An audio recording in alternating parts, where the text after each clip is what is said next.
미국 증시가 큰 폭으로 하락세를 보이면서 마무리가 됐습니다. 자, 전일 국내 증시가 하락을 했었던 것과 연동되어서 생각해야 되는 부분이 아니냐, 이렇게 얘기가 또 나올 수 있겠는데요. 자, 국채 금리 때문에 급락을 했다라는 것이 일반적인 평론입니다. 자, 국채 금리가 지금 1.6%대까지 상승하기도 했었죠. 그런 모습 나타나면서 시장에 부담감을 키워줬다, 이렇게 얘기가 나오고 있는 건데, 자, 그러기엔 너무 낙폭 자체가 크게 나타났다, 이런 분석도 좀 있습니다. 과연 미국 증시 무엇 때문에 급락을 하게 된 것인지, 어떠한 영향을 줄 것인지 알아보도록 하겠습니다. 4분기에는 대형주 장세가 올 것이다 라는 전망이 나오고 있습니다. 외국인들의 매수가 유입이 되기 때문인데요. 보통 외국인들 같은 경우는 매수세를 진입을 시킬 때 대형주 쪽으로 많이 진입되는 경우들이 있습니다. 그래서 보통 4분기, 그 다음에 찬바람이 불 때, 그 다음에 해가 바뀔 때, 그럴 때쯤 된다라면 보통 대형주, 배당주 이런 쪽으로 움직임들이 많이 쏠리게 됩니다. 그래서 그러한 내용들이 지금 진행이 되고 있는 것 같은데, 대형주 장세 과연 올 것인지 알아보도록 하겠습니다. 유럽발 천연가스 위기감이 고조되고 있다라는 얘기가 나오고 있습니다. 가스 가격 계속 상승하면서 관련 기업들이 또 들썩하는 모습도 나타나고 있죠. 에너지와 관련된 부분은 이제 겨울철 되면은 더 많이 움직임을 보이게 될 텐데, 지금 WTI 그 원유 선물 가격도 계속적으로 상승하고 있는 모습이기 때문에 천연가스, 그 다음에 원유 관련한 부분들 계속해서 움직이고 있다는 거 알고 계실 수 있겠습니다. 자, 이 부분도 같이 알아보도록 하겠습니다.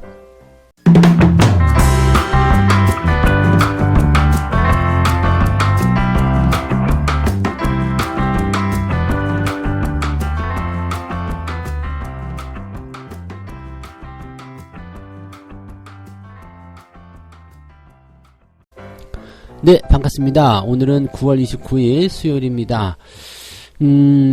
제가 비염 때문에 목소리가 조금 갈라질 수 있으니까 여러분들 조금만 양해 부탁드리겠습니다. 지금 목 상태가 조금 안 좋아요. 네. 자, 그러면 양해를 일단 부탁드리고 시작을 해보도록 하죠.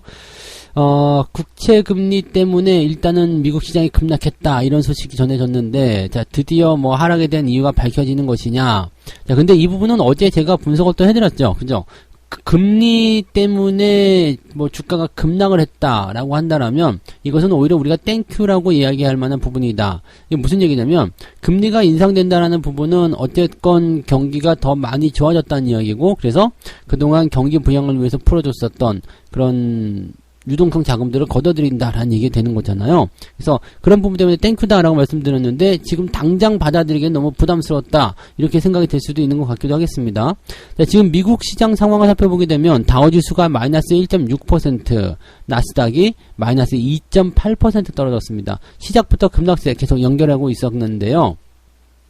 하락에 대한 포인트들이 굉장히 크게 만들어지면서 이제 심리적인 부담감을 많이 표출했다라고 볼 수 있겠습니다. 다우지수하고 나스닥 같은 경우는 이머징 마켓이 떨어질 때도 계속해서 올라가고 있었던 그런 뭐라 그럴까요? 난공불락의 그런 요새 같은 그런 느낌을 좀 줬었는데, 지금은 이제 주가가 이렇게 뚝 하고 떨어지니까 이제 차익 실현에 대한 부분이냐, 아니면 이제 추세가 꺾이는 것이냐, 여기에 대한 부분으로 이제 말들이 생겨 나오고 있는 것 같습니다. 자, 어쨌건 근래 보기 드문 그런 하락세를 보여줬고요. 제법 이제 의미가 있는 그런 충격적인 모습으로 좀 다가왔다, 이렇게 생각을 해보실 수 있을 것 같습니다. 근데 주가가 하락한 것에 대한 이유를 찾기에는 너무 좀 빈곤하지 않느냐라고 볼 수가 있을 것 같은데요.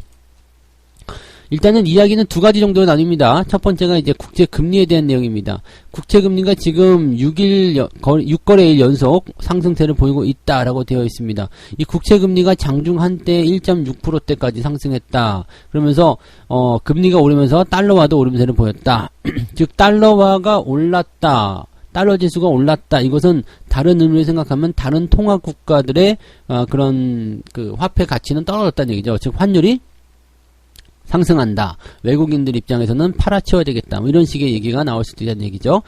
자, 어쨌건 지금 이런 상황들, 국채 금리 1.6%대 이 정도 되면 약간 부담스러워요. 왜냐면 국채 금리에 대한 부분들을 놓고 봤을 때는 1.5% 미만, 1.4% 정도 나오는 것이 그래도 좀 적정 수준 이 정도라고 보시면 되겠죠. 근데 얼마 전에 이제 국채 금리에 대해서 봤을 때 국채 금리가 1.2%까지 떨어지니까 주가가 또 같이 떨어지는 모습이 있었어요.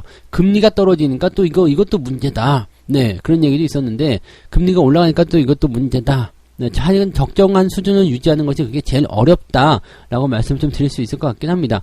자, 어제 파월 의장이 상원 증언을 앞두고서 이제 발표를 좀 했었던 부분이 있었습니다. 이게 뭐냐면 인플레이션이 완화되기 전에 앞으로 몇 달 동안 높은 수준을 유지할 것 같다. 그러니까 인플레이션에 대한 부분들이 회귀성을 보이면서 이제 돌아간다. 이렇게 하는 것이 아니라 이제는 인플레이션이 어느 정도 계속 유지가 될 것으로 인정을 해야 되겠다라고 얘기한 거나 마찬가지죠. 그러니까 그동안은 이제 뭐 예상보다 더 크고 오랫동안 지속이 됐지만 앞으로 인플레이션은 2%를 향해서 다시 하락할 것이다 라고 이야기를 하고 그동안 이 예상치를 계속 밀고 나왔었잖아요. 근데 이 부분이 당분간은 계속 유지가 될 것이다 라고 얘기를 하고 있는 부분이에요. 그러니까 물가에 대한 부분들을 뭔가 손을 좀 써야 될 것 같은 생각이 들었다 라고 얘기를 하는 부분이 좀 되는 것 같습니다. 근데 사실 뭐 11월 달에 테이퍼링 한다는 것은 우리가 다 알고 있는 내용이기 때문에 이게 뭐 새삼스럽게 문제가 될 것 같진 않아요. 그렇지만 지금 이런 상태로 놓여졌다라는 부분은 뭔가 뭐 금리 인상이라든지 이런 쪽으로 가게 될 가능성이 굉장히 높다라는 식의 이야기가 좀 될 수 있었을 테고요. 근데 국채 금리가 이렇게 상승을 했다라는 것은 뭐 채권에 대한 그런 수요가 증가했다라는 쪽으로 좀 갈 수 있는 거거든요. 그러니까 증시 쪽에서의 어떤 부담감들을 표출할 수 있는 상황이 좀 됐기 때문에 채권 쪽으로 움직임들이 자금들이 많이 쏠렸다 이런 식으로 좀 보실 수도 있는 부분입니다. 그래서 국채 금리가 상승하게 되면 일단 기술주 쪽의 악재, 그 다음에 시장에 대한 어떤 이런 경제 조치들 이런 것들이 나올 수 있다. 그래서 나에게 지금 부담이 될 수 있기 때문에 시장 자체가 불안한 상황으로 가게 된다. 이런 식으로 가는 부분이라고 생각하시면 되겠습니다. 근데 이거는 이미 우리가 알고 있었던 악재이기 때문에 과연 이것 때문에 주가가 이렇게까지 내려간다고? 약간 의아스럽죠. 뭐 기존에도 국채금리가 1.6%대 상승했었던 부분이 있었어요. 그런데 지금에 와서 2.8% 떨어진다. 기술주가 갑자기 이렇게 뭐 쏟아지는 상황이 벌어진다? 꼭 그것 때문은 아닐 것 같다라는 생각이 좀 들겠죠? 자, 재료를 하나 더 봅니다. 정치적 재료죠. 지금 옐런 재무부 장관이 상원 증언을 앞두고서 또 무슨 얘기를 했냐면 부채 한도가 상향되지 않으면 오는 10월 18일에 연방정부의 자금이 고갈될 것이다 라고 경고를 하고 나섭니다. 자, 재무부는 현재 의회가 10월 18일까지 부채 한도를 상향하거나 유예하지 않으면 비상조치가 소진될 것으로 추정하고 있다라고 이야기를 했습니다. 누구한테 얘기했냐면 하원 의장에게 이런 서한을 보냈다 이 얘기죠. 그러니까 너희들이 법적으로 빨리 이거 통과시켜줘라 이런 식의 얘기가 나오는 거죠. 지금 미국 같은 경우는 이 부채 한도에 대한 어떤 그 부분들을 증가를 시켜야 돼요. 이제 뭐 상향을 시키거나 유예를 시켜야지만이 지금 디폴트를 벗어날 수 있다는 얘기입니다. 그러니까 지금 셧다운과 이 부채 한도 상향에 대한 안건이 두 가지가 같이 올라와 있는 상황인데 지금 공화당 입장에서는 이 부채 한도 상향하는 거 싫다. 이렇게 얘기하고 있어요. 이거 빼주면은 임시 예산안, 즉 셧다운에 대한 부분들은 내가 해결해 줄게 라고 공화당이 지금 뻗대고 있는 상황입니다. 상원에서요. 자, 그렇기 때문에 이 부채 한도 상향에 대한 부분을 해소가 되지 않고 있는 상황이에요. 즉 부채 한도를 빼고 나서 법안이 통과를 된다면 셧다운을 일단 벗어날 수 있습니다. 지금 당장 급한 거거든요. 그래서 어떻게 본다면 부채 한도를 빼고 일단 임시 예산안을 통과시켜서 이 셧다운을 같이 파고들어 이거는 먼저 급한 불을 끄게 되는 그런 상황이 만들어질 수 있는 거고요.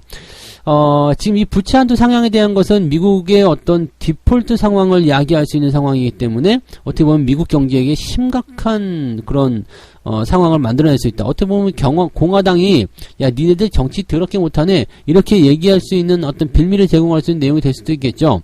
자, 이렇게 되면 뭐 민주당 입장에서는 그냥 됐어 공화당 제끼고 그냥 가자 이렇게 갈 수도 있겠습니다만 그게 또 쉬운 게 아니란 말이에요. 그러면 이 디폴트라는 이 하나의 어떤 부분들을 과연 이 미국이 받아들일 것이냐 여기에 우리가 초점을 맞추시면 됩니다. 미국 디폴트 뭐 공화당이 아무리 뭐 민주당을 견제한다 뭐 어쩐다 그러더라도 지금 이런 부분들은 타결이 안 되면 안 되는 거예요. 미국 디폴트가 나온다. 공화당이고 나발이고 뭐가 필요하겠습니까? 그죠? 자, 그렇다면 디폴트라는 것은 지금 10월 18일까지 여유가 좀 있다는 이야기가 되는 거죠. 그 다음에 이 셧다운에 대한 부분들은 그보다 여유가 없어요. 지금 당장 다음 달부터니까요. 자, 그렇게 되면은 지금 현재 시점에서는 정치적 부분에서 이제 부채 한도 상향에 대한 부분을 좀 띄어내고 임시 예산안 통과. 그래서 셧다운은 일단 막아내고 그 다음에 2주 동안 또 뭔가 갈등을 조장하는 척하면서 극적인 타결을 만들어낼 것이다. 이런 식으로 시나리오를 쓰셔야 됩니다. 자, 그렇다면 미국 증시는 일단 디폴트라는 사상 초유의 상황을 눈앞에 두고 있기 때문에 부담스럽구나 이렇게 생각을 하시면 되는 겁니다. 그러면 지금 어떻게 보면은 국채 금리가 올랐기 때문에 주가가 주가가 떨어졌다라기보다도 이 디폴트라는 어떤 이슈가 나타나면서 미국 경기가 추락할 수 있을 것이다라는 불안감, 거기에 따른 매도 물량이 나왔을 것이다라고 생각하는 것이 조금 더 유리할 수 있겠죠. 조금 더 맞는 얘기라고 생각할 수 있을 것 같습니다. 왜냐하면 국채금리는 경기가 상승하는 부분도 있고 또 과거에도 그 정도 올랐었던 그 경험이 있기 때문에 그것 때문에 주가가 이렇게 많이 빠졌을 거라 생각하면 아닐 것 같습니다. 자, 그렇다면 이 디폴트와 관련된 부분이었 것이다. 자, 이 디폴트 같은 경우도 제가 재료에 대한 부분들을 설명해 드릴 때 이거 불가능한 거야 라고 말씀을 드렸을 거예요. 디폴트가 나올 수가 있나, 미국이 망할 수가 있나 라는 얘기를 지금 해드렸었는데 얘네 눈뜨고 볼 리가 없잖아요. 기축통화 달러를 가지고 있는 애들이 디폴트를 만들어낼 수가 없잖아요. 그래서 지금 이거는 위협적인 어떤 이슈가 될 수는 있겠지만은 이게 현실화될 가능성은 매우 없는 겁니다. 그렇다면 주가의 하락은 단기성에 그칠 가능성이 굉장히 높겠고, 사실 이걸 가지고 주가가 떨어졌다 그러면은 이거는 우리가 웃어야 되는 거죠. 아쭈 그랬어? 그러면은 이걸 빌미로 니들이 차익 실현하는 거냐, 아니면은 뭐 그냥 이걸 가지고 정말 사람들이 무서워서 주가를 떨어뜨렸냐, 그러면 거기서 살 포인트를 만들어야 되겠다, 이런 식으로 생각이 들어가야 되는 부분이 되는 거거든요. 뭔가 또 다른 이유가 있어야 돼요. 이건 거 말고요, 이렇게 그냥 해결이 뻔히 보이는 거 있잖아. 이게 정말 눈앞이 캄캄한 거 있죠. 뭐 예전에 코로나 같은 경우처럼 이게 언제 해결이 될지 모르는 이런 상황, 네, 리먼 사태처럼 언제 해결될지 모르는 상황, 정말 정부가 개입을 해야 되는 막 그런 상황, 이런 뭔가 대단한 어떤 큰 이슈가 터져가지고 주가가 하락하는 거라면 우리가 겁을 먹어야 돼요. 그런데 이렇게 앞이 뻔히 보이는 이런 조치들 때문에 주가가 떨어졌다? 그렇다면 여러분들은 이제는 과연 정말 이것 때문이었어? 지금은 살펴봐도 재료가 이거밖에 없거든요. 그러면 요것 때문에 떨어졌다고 생각한다면 여기서 기회를 잡으셔야 됩니다. 네, 떨어졌던 주식은 반드시 회복을 시켜줍니다. 그래서 요런 정도의 재료라면은 별 문제 없을 것이다 라고 생각하는 게 맞을 거예요. 다만 국내 증시가 전일도 떨어졌고 미국 증시의 상황 영향도 있기 때문에 아마 오늘 오전까지는 변동성을 계속 보일 수 있을 것이다 생각하시면 되겠고요.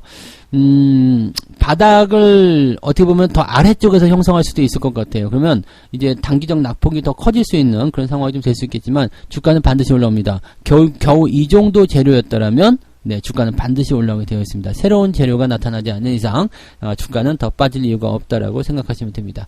네, 그래서 뭐 하락에 대한 이유를 뭐 찾는 것은 뭐 사실 뭐 여러 가지 어떤 부분들을 가지고 보는 거지만 사람들의 공포심 때문에 파는 거죠. 그리고 위쪽에서 팔아먹기 위한 차익 실현, 이런 쪽으로 생각하셔야 되기 때문에 사실 뭐 이유라고 볼 수 있는 것들도 없습니다만은 대중들의 심리가 사실 공포감에 많이 물들게 되면 아무리 작은 재료라도 주가는 크게 떨어질 수밖에 없습니다. 그래서 그런 부분들 생각하면서 대응하시면 될 것 같아요. 어쨌든 지금은 고통을 조금 더 인내를 해야 되는 상황이고요. 변동성이 좀 나타날 수도 있습니다. 그래서 오늘 상황을 좀 살펴보실 필요가 있을 것 같아요. 우리나라 같은 경우는 뭐 저거에 반응하기는 조금 애매한 것 같고요.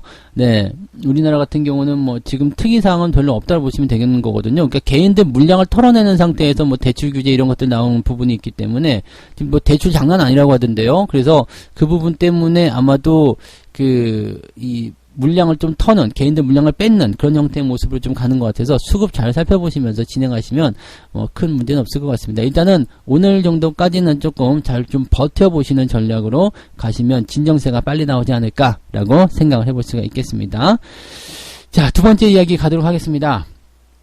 반도체를 쓸어담고 있는 외국인, 4분기엔 대형주 장세가 올 것인가. 지금 9월 1일부터 28일까지 코스피 외국인들의 순매수 기조를 보니까 삼성전자, 하이닉스 순서로 쭉 들어가서 대형주 위주로 다 매수가 들어가 있습니다. 이거 굉장히 중요한 포인트예요. 외국인들이 매수가 들어왔다라는 거, 그리고 얘네들 매수만 다 합치고 나니까 이게 지금 얼마야? 네, 되게 많네요. 네. 이게 많아요. 지금 삼성전자가 1조 4천억, 그 다음에 하이닉스가 4천억, 요 두 개만 합쳐도 2조 원대 되죠? 포스코가 3천억에, 기아가 2,500억, 뭐 2천억, 1천억, 뭐 다 더하면은 대충 한 3조 원쯤 되는 것 같습니다. 넘는 것 같네요. 3조 원이 넘는 것 같은데. 하여튼 많아요. 네, 많은데. 자, 이렇게 대형주들은 많이 매수했다. 자, 3조 원 정도 매수했다 생각합시다. 그러면, 얘네들이 대형주를 이렇게 매수를 해야 되는 이유가 뭐겠어요?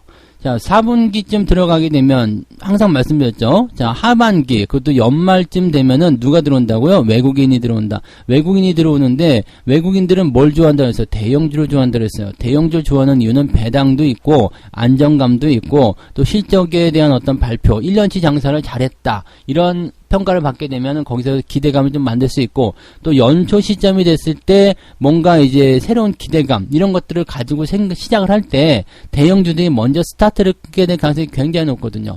자, 그렇게 되면 대형주의 상황에서 매수 포인트를 좀 잡아가는 그런 관점들이 많이 생기게 되죠. 또 외국인들은 대형주를 많이 좋아합니다. 여러분들이 만약에 외국에 투자를 한다, 미국에 투자한다, 그럼 뭐 사실 거예요? 보이지도 않는, 처음 들어보는 그런 조그만 종목씩 사는 게 아니라 애플이나 아마존 이런 큰 종목들 사는 거잖아요. 같은 심리라고 보시면 되겠어요.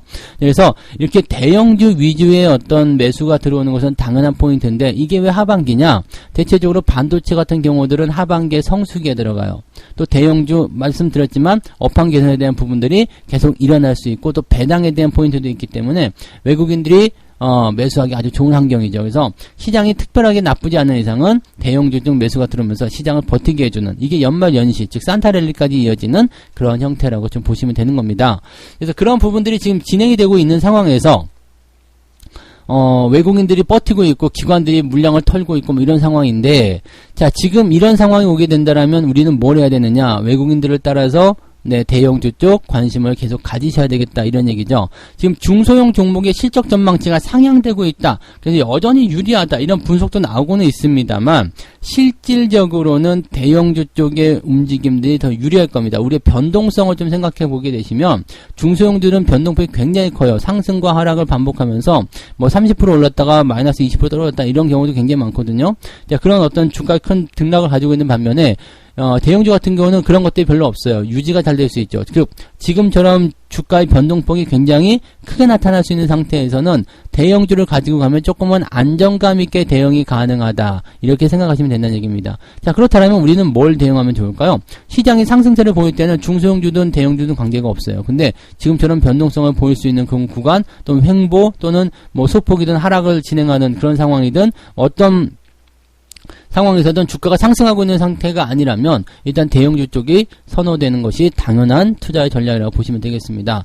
지금 2차전지나 이런 테마주, 이런 쪽으로 집중되는 종목군들, 이런 것들은 뭐 중대형주로 볼 수도 있겠습니다만 워낙 변동성이 이제 좀 심할 시기가 됐죠. 그래서 그런 상황에 있는 것들 차익 실현이 나오게 되면 또 뒤늦게 들어가서 굉장히 힘들 수 있습니다. 그러니까 지금은 일단 실적주, 이제 4분기 시작하면 이제 3분기에 대한 실적 발표가 바로 나오기 시작합니다. 지금 삼성전자에 대한 실적 관심도가 굉장히 높아져 있는 상태라서 이쪽에서 만약에 어닝 서프라이즈 치고 들어가기 시작하면 이제 실적주들 10월달 초중반 지나면서부터 막 치고 올라가기 시작합니다. 그래서 그런 부분들 미리미리 준비하셔야 되겠죠. 그런 거 나오기 전에 미리 흔들어야 되는 거라면 여기서 떨어져 나가면 절대 안 된다는 얘기입니다.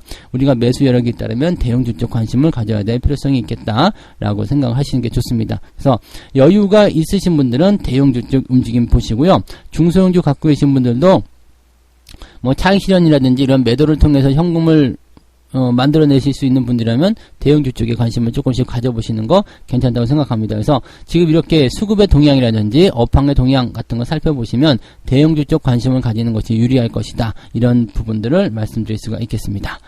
자, 세 번째 이야기 갑니다. 자, 유럽발 천연가스 위기, 유럽발 천연가스 위기감이 진정이 되고 있지 않다. 이게 갑자기 뭔 소리야? 라고 생각하실 수 있겠는데, 유럽에서 지금 더운 여름이 지속되면서 에너지의 수요가 증가했다. 그리고 약한 바람 때문에 풍력 발전이 감소해서 난리가 아니다, 뭐 이런 얘기가 있습니다. 그리고 뭐 러시아 파이프라인 가스 공급량 감소도 의심을 받고 있다, 뭐 등등인데, 어쨌든 가스 가격이 엄청나게 급등을 했다라고 되어 있습니다. 지금 지난 3월 대비해서 5배 가까이 뛰어 올랐다고 합니다. 가스 가격이요. 뭐 난리가 아니죠. 그러니까 이 가스 가격이 올라가게 되면 일단 뭐 수출을 하는 입장이든 아니면은 뭐 관련 업종의 포인트들이 막 상승할 수 있는 상황이 나타나게 되겠죠.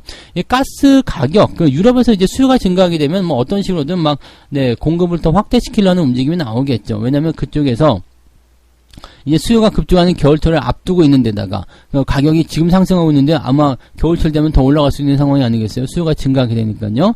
공급이 계속 이렇게 딸리게 된다라면 어떤 식으로든 이제 우리나라도 영향을 줄 수 있다 이렇게 얘기가 되는 거죠. 어쩌다 보니까 유럽 가스 가격 상승이 우리나라도 영향을 주게 되는 희한한 상황이 좀 벌어지긴 하겠는데 뭐 어쨌건 그런 상황이라고 보시면 되겠습니다. 그래서 지금 보면 에너지 관련주들이 다 올라가요. 뭐 석유 관련한 부분, 원유 관련한 부분에서도 그 상승률이 일어나고 있죠. 그 다음에 이 천연가스 요 두 가지 묶어가지고 그때 말씀드렸었잖아요. 그러니까 석유 정제 마진이라든지 또는 화학이라든지 이런 쪽하고 그다음에 가스, 이 천연가스 가격 증가하는 것은 가격대 올라가는 당연한 얘기겠죠. 그래서 이쪽 부분으로 같이 보셔야 됩니다.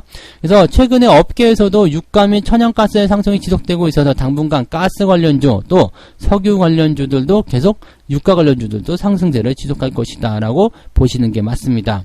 지금은 일단 난방 수요가 증가하는 겨울철까지 지속적으로 이어질 것으로 전망되고 있기 때문에 단기적인 부분에서의 어떤 주가 상승도 계속 이어질 것이다. 또 중기적 관점으로도 계속 진행될 것이다 라고 볼 수가 있겠습니다. 유럽의 에너지 위기가 전 세계로 퍼질 수 있겠다. 그렇게 되면 실제로 직접적으로 에너지를 관리하는 그런 관계 기업들이 있겠죠. 뭐 석유, 그 다음에 가스 이런 쪽은 당연히 포함될 테고요. 반대로 또 요런 부분들을 대체할 수 있는 대체 에너지. 왜냐면 가스가 비싸, 기름이 비싸 이렇게 되면 대체 에너지가 또 관련을 많이 받게 됩니다. 그럼 2차전지 관련한 부분이 포함될 수 있겠죠. 또 친환경 관련한 부분 포함될 수 있을 겁니다. 풍력 포함될 수 있겠죠. 뭐 등등의 얘기들이 나타날 수 있다는 얘기가 되겠습니다. 그래서 이런 부분들을 여러분들이 또 생각하셔도 좋을 것 같아요. 그래서 지금은 일단 에너지 관련한 부분들 잘 한번 체크해 보시면 아마 뭐 단기간에 급등하고 막 상한가 가고 이런 것들은 뭐 이미 늦었다라고 생각하셔야 되기 때문에 뭐 그런 거 따라 들어가실 필요는 없겠고요. 네, 지금 올라가지 않고 있는 기업들 또는 이제 슬슬 움직일 수 있는 종목들 그런 쪽으로 관심을 가지는데 에너지 섹터 쪽으로 들어가시면 유리할 수 있는 상황이 되겠다라고 말씀을 드릴 수가 있는 거겠죠. 네, 잘 참고해 보시기 바랍니다. 자, 이렇게 해서 오늘 세 가지 이야기 전달해 드렸는데요. 미국의 이제 급락에 대한 이야기는 국채금리 때문에 라고 일단은 대체적으로 이야기하고 있습니다만 국채금리 때문은 아닌 것 같고 정치적 이슈인 것 같아요. 그죠? 뭐 미국의 디폴트로 갈 수 있는 부채 한도 상향, 유예 여기에 대한 부분이 아니었을까 생각합니다. 미국이 디폴트로 간다. 이거 하나만으로도 아주 그냥 충격이 빵 터질 수 있는 내용이 되는 거잖아요. 그래서 아마 이 부분이지 않았을까 생각되는 부분이고요. 그리고 만약에 이 부분 때문에 주가가 하락한 거였다라면 또는 뭐 국채금리여도 상관없습니다. 국채금리나 또는 뭐 셧다운, 디폴트 이런 것 때문에 주가가 이렇게 빠진 거라면 주가의 반등은 곧 나온다. 왜? 이거는 끝이 있는 재료이기 때문이라고 보시면 됩니다. 반드시 해결되는 재료입니다. 그래서 이거 미국 디폴트 때문에 걱정된다. 미국 디폴트 될까봐 걱정스럽다.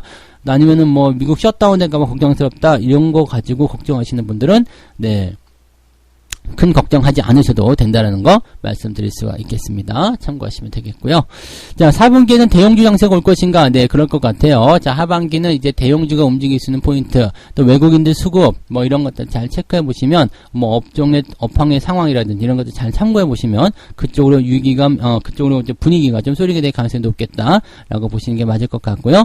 자, 유럽발 천연가스 위기감이 고조되고 있다. 뭐 천연가스뿐만 아니라 지금 뭐 이제 유가도 계속적으로 상승세 보여주고 있기 때문에 지금은 에너지 관련주들 또 이것을 대체할 수 있는 대체 에너지, 친환경 에너지 이런 쪽으로의 관심도 필요하다라는 말씀을 드렸습니다. 책 한 꼭지 읽고 마무리하도록 하겠습니다. 대부분은 자기가 팔고 난 후부터 주가가 오르는 것에 의아해 한다. 이는 대중이 똑같은 공포에 사로잡혀 모든 사람이 한꺼번에 내던지기 때문에 발생한다. 매도가 끝나면 시장은 상승할 수밖에 없다. 자, 이것을 깨닫는데 사람들이 얼마나 많은 시간이 걸릴까요? 네, 무지하게 오랜 시간이 걸립니다. 근데 끝까지 깨닫지 못하고 시장을 그냥 쓸쓸하게 떠나게 되시는 분들도 많이 계시죠. 여러분들은 시장에 잘 살아남으시고 적응하셔가지고 자, 이런 시장 이치들을 잘 깨닫고 대응을 하셨으면 좋겠습니다. 자, 오늘도 힘든 하루가 될 것 같지만 화이팅! 힘차게 하시기 바라고요. 자, 잘 버티세요. 잘 버티시고 또 주가가 내려갔다라면 또 올라오는 구간이 생길 겁니다. 여러분 모두 힘내시고요. 오늘도 여러분들 꼭 이겨내시려 믿습니다. 네, 저는 장중시장에서 다시 돌아오도록 하겠습니다. 고맙습니다.